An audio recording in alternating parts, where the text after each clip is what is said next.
በአሜሪካና በኢራን መካከል እየተደረገ ያለውን ጦርነት ተከትሎ በመካከለኛው ምስራቅ ያለው ውጥረት አሁንም እንደቀጠለ ይገኛል። ከዚህ አውዳሚ ጦርነት ጋር በተያያዘ በዓለም አቀፍ ደረጃ ከፍተኛ ትኩረት ከሚስቡ ጉዳዮች መካከል አንዱ የሆነው የሆርሙዝ የባህር ወሽመጥ የትራፊክ እንቅስቃሴ ባለፈው ሳምንት መጠነኛ ጭማሪ አሳይቷል። በመካከለኛው ምስራቅ ግጭቱ ከጀመረበት ጊዜ አንስቶ እጅግ ዝቅተኛ ወደነበረበት የጦርነት ጊዜ የትራፊክ ፍሰት ወርዶ የነበረ ቢሆንም አሁን ላይ ግን ወደ መደበኛ አማካይ እንቅስቃሴው እየተመለሰ መሆኑን መረጃዎች ያመላክታሉ።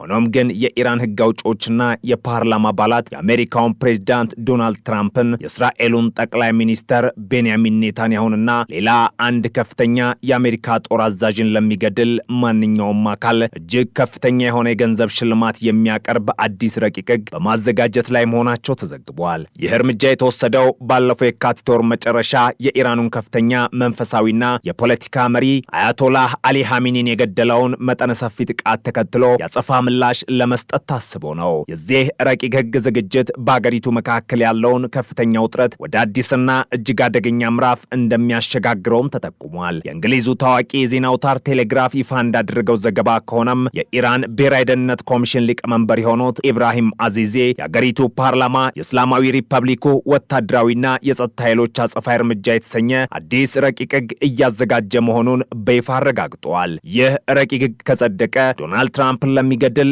ማንኛውም ግለሰብ ወይም ቡድን 50 ሚሊዮን ዩሮ የገንዘብ ሽልማት መስጠትን በሕግ ደረጃ በይፋ የሚያጸድቅና የሚደነግግ ይሆናል። በአንድ ሉዓላዊ ሀገር ፓርላማ ውስጥ የሌላ ሀገር መሪን ለመግደል በይፋ በጀት መመደብና ሕግ ማውጣት በዓለም አቀፍ የፖለቲካ መድረክ እጅግ ያልተለመደና አሳሳቢ ክስተት መሆኑን የፖለቲካ ተንታኞች ይገልጻሉ።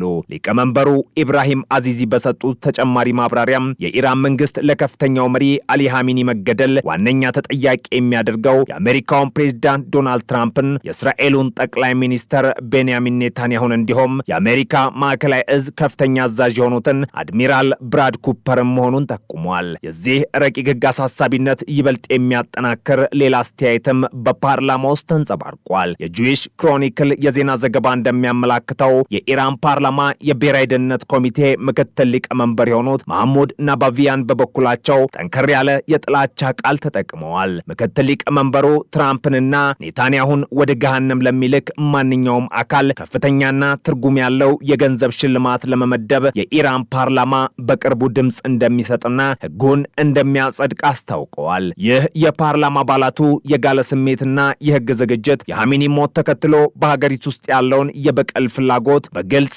የሚያንጸባርቅ ነው። ይህ ክስተት በአሜሪካ በእስራኤልና በኢራን መካከል ያለውን ነባርና የተወሳሰበ ውጥረት ወደማይታወቅ አደገኛ አቅጣጫ ሊገፋው እንደሚችልም ይገመታል። የካቲት ወሩ የጸጥታ ሁኔታ የመካከለኛው ምስራቅን ሰላም እጅግ አሳሳቢ ደረጃ ላይ ያደረሰው ሲሆን አሁን ደግሞ የኢራን ሕግ አውጪዎች ይህንን የግድያ ሽልማት በሕግ አጽድቀው ተግባራዊ ለማድረግ መንቀሳቀሳቸው ቀጠናዊ ስጋቱን ይበልጥ አባብሶታል። ዓለም አቀፉ ማህበረሰብ ይህንን የኢራን እርምጃ በከፍተኛ ትኩረት እየተከታተለ የሚገኝ ሲሆን ረቂቅ ሕጉ ወደ ተግባር ከተለወጠ በቀጣይ በዓለም አቀፍ የዲፕሎማሲና የደህንነት ጉዳዮች ላይ ሊያስከትል የሚችለው ጫና እጅግ ከፍተኛ እንደሚሆን የጸጥታ ጉዳይ ባለሙያዎች ይስማሙበታል። በሌላ በኩል በዲፕሎማሲውና በድርድር መድረኩ በኩል ደግሞ ኢራን በአሜሪካና በኢራን መካከል ያለው ጦርነት ለማቆም ያለመና ማሻሻያዎች የተደረጉበትን ባለ 14 ነጥብ የድርድር ሐሳብ ሰነድ ለአሜሪካ መንግስት አቅርባለች። በትናንትናው ዕለት ለሮይተርስ የዜና ወኪል መረጃ የሰጡ አንድ የፓኪስታን ምንጭ እንዳረጋገጡት የፓኪስታን ዋና ከተማ የሆነችው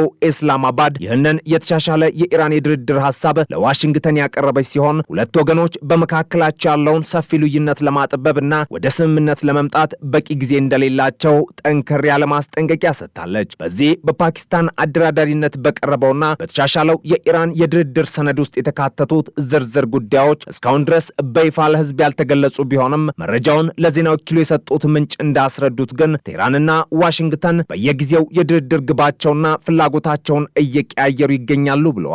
የፓኪስታን ምንጭ አክለውም በቂ ጊዜ እንደሌለ በማስገንዘብ የሁኔታውን አሳሳቢነትና አጣዳፊነት አስረድተዋል። ሁለቱም ሀገራት በሚያቀርቡት ተለዋዋጭ አቋም ምክንያት ድርድሩ ወደ ላቀ ደረጃ መሸጋገር እንዳልቻለም መረጃዎች ይጠቁማሉ። በሌላ በኩል የዋይት ሀውስ ባለስልጣናት ኢራን በመካከለኛው ምስራቅ እየተካሄደ ያለውን ጦርነት ለማቆም በቅርቡ ለአሜሪካ ያቀረበችውን ይህንን አዲስ የድርድር ሐሳብ ትርጉም ያለው ማሻሻያ ያልተደረገበትና ለስምምነት ለመድረስ በቂ ያልሆነ ሰነድ ነው የሚል እምነት እንዳላቸው ተዘግቧል። አክሲዮስ የተባለው የዜና አውታር አንድ ከፍተኛ የአሜሪካ ባለስልጣንና በጉዳዩ ላይ ቅርበት ያላቸው ምንጮች ጠቅሶ እንደዘገበው በፓኪስታን አደራዳሪዎች በኩል ወደ አሜሪካ የተላከው ይህ የኢራን አጸፋዊ ድርድር ሐሳብ ከቀዳሚው ሰነድ ጋር ሲነጻጸር አነስተኛ ማሻሻያዎችን ብቻ ያካተተ ስለመሆኑ ተመላክቷል። አዲሱ የኢራን የድርድር ሐሳብ በዋናነት ያተኮረው በድርድሩ ርዕስ ጉዳዮችና በአሜሪካ በኩል ሊወሰዱ በሚገባቸው የመተማመን ግንባታ እርምጃዎች ላይ ብቻ መሆኑም ተገልጿል። በተቃራኒው የኢራኑ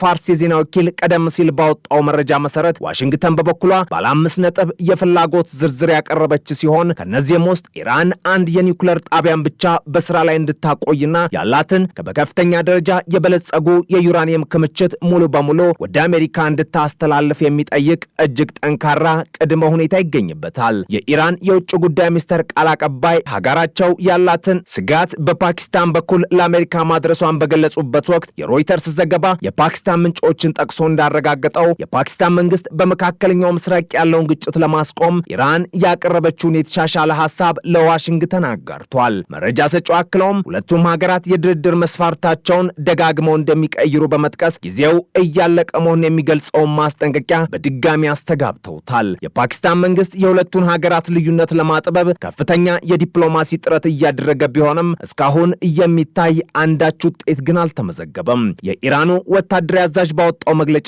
የማንኛውም አጥቂ እጅ እንቆርጣለን በማለት ጠንከር ያለ ማስጠንቀቂያ ሰጥተዋል። አሜሪካና አጋሮቿ እንደገና ስትራቴጂካዊ ስህተቶችንና የተሳሳቱ ስሌቶችን እንዳይሰሩ አበክረን እናሳስባለን ሲሉም አክለዋል። በተጨማሪም ኢራንና የጦር ኃይሎቿ ከምንጊዜውም በላይ ዝግጁና ጠንካራ መሆናቸውን ቃታ ላይ ጣታቸውን እንዳስቀመጡ እንዲሁም በኩሩዋ ሀገርና ህዝብ ጠላቶች በኩል ለሚሰነዘር ማንኛውም አዲስ ወረራ ወይም ጥቃት ፈጣን፣ ቆራጥ፣ ኃይለኛና ሰፊ ምላሽ እንደሚሰጡ ማወቅ አለባቸው ሲሉ መግለጫው የኢራን ወታደራዊ ቁርጠኝነትና ለጦርነት ያላትን ዝግጁነት በስፋት አብራርቷል። ፕሬዝዳንት ዶናልድ ትራምፕ በበኩላቸው በማህበራዊ ትስስር ገጻቸው ላይ ባስተላለፉት መልእክት በኢራን ያለውን ጦርነት ለማቆም አሁን ላይ ከባድና አሳሳቢ ድርድሮች እየተካሄዱ መሆናቸውንና ለአሜሪካ ተቀባይነት ያለው ስምምነት እንደሚደረግ ያላቸውን እምነት ገልጸዋል። ይሁን እንጂ ተቀባይነት ያለው ስምምነት ላይ መድረስ ካልተቻለ የአሜሪካ መከላከያ ሚኒስቴር በማንኛውም ጊዜ በኢራን ላይ ሙሉና ታላቅ አቅም ያለው መጠነ ሰፊ ጥቃት ለመክፈት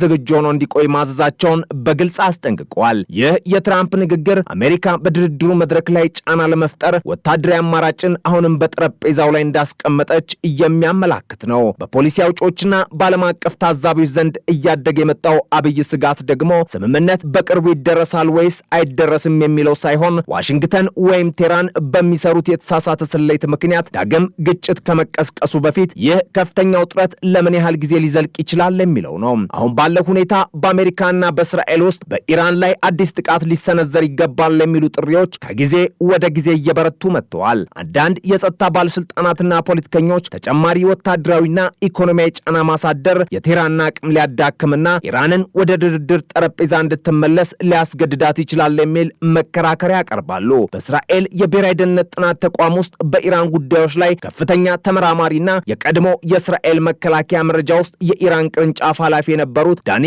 ሲትሮኖቪች ስለዚህ ጉዳይ ሲያስረዱም በዚህ ጽንሰ ሐሳብ ላይ አንድ ትልቅ ችግር አለ። እሱን በተደጋጋሚ ሞክረነዋል፣ ተፈትኗል። ነገር ግን ኢራን እጅ አልሰጠችም ብለዋል። ጫናን በማብዛት ኢራንን ማንበርከክ አይቻልም የሚለው ሐሳብ በተግባር አለመሳካቱን ተመራማሪው አስረድቷል። አንድ የቀጠናው ከፍተኛ ባለስልጣንም የነበረው ሁኔታ ሲገልጹ በእኛ በኩል በየቀኑ አዲስ የአሜሪካና የእስራኤል ጥቃት ሊሰነዘር ይችላል የሚል ስጋት እያደገ ባለበት የማዳከም ጦርነት ውስጥ እንገኛለን በማለት የሁኔታውን አስከፊነት ተናግረዋል።